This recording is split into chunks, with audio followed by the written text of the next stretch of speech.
Bergen County in many ways is a unique place. The relationship between the elementary school principals as one iteration of our uniqueness is really incredible. We meet on a regular basis, and there are items that matter to all of us. We all understand that we're here for the good of the children. And as we were sitting down this summer to talk about the community and what we're seeing as trends in our community, the idea of cell phone usage came up as something that we're all struggling with, and it's something that we've been struggling with some time. We are all interconnected through devices, but we are separated from each other. Parents felt that they weren't able to stand firm on what they believed and what they wanted for their children, and they really needed the yeshivas to help them in order to make that happen. During our middle school trip to Boston, I was walking around and I see two girls sitting next to each other and texting. I see that she texted the girl that's sitting right next to her. That's impacting their children 24/7.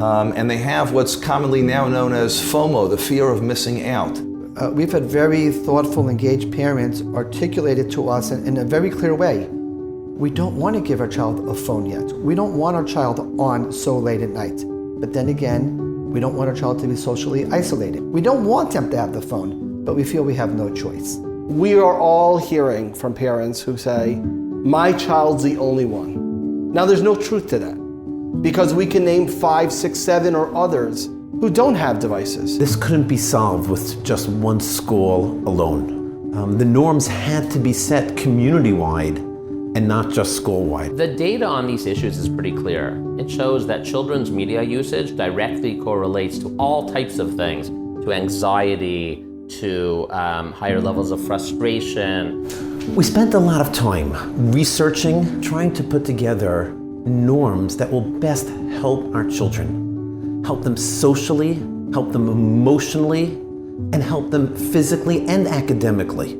Together we came up with 4 recommendations. We believe 4 very strong recommendations. The research is showing us that children are receiving devices when they're not yet developmentally ready to handle what an unfiltered access to the world and the online world means. We live in a world that has tons of age limits. When you can vote, when you can drive, when you can drink.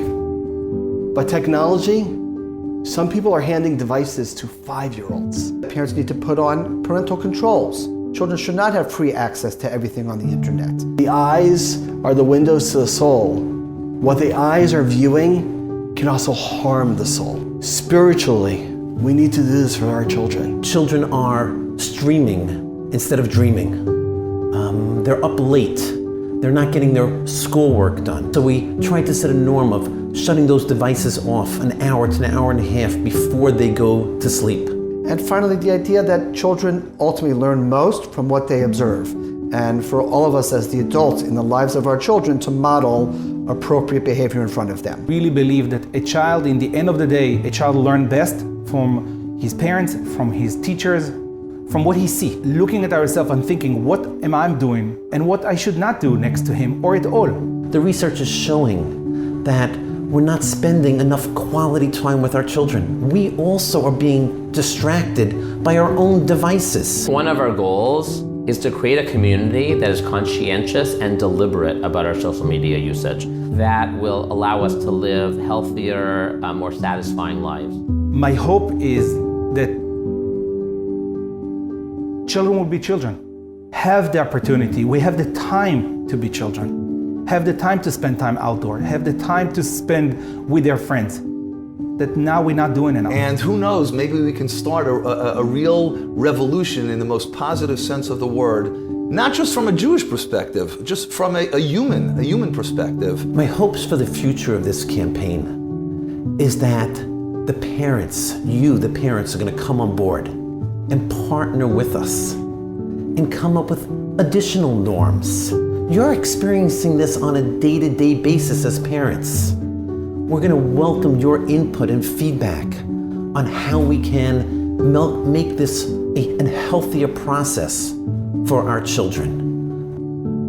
Hello, my name is Rabbi Jonathan Knapp, head of school at Yavna Academy, and I endorse this message. My name is Rabbi Chaim Hagler, head of school of Yeshivat Noam, and I endorse this message. My name is Rabbi Saul Zucker. I'm the head of school at Ben Parat Yosef, and I endorse this message. My name is Rabbi Daniel Alter. I am the head of school at the Moriah School, and I endorse this message. קוראים לי הרב תומר רונן, ואני מנהל בית הספר של ישיבת העתיד, ואני עומד בגאווה גדולה מאחורי הרעיון הזה. My name is Rabbi Daniel Price, and as head of school at the Rosenbaum Yeshiva in North Jersey, I endorse this message.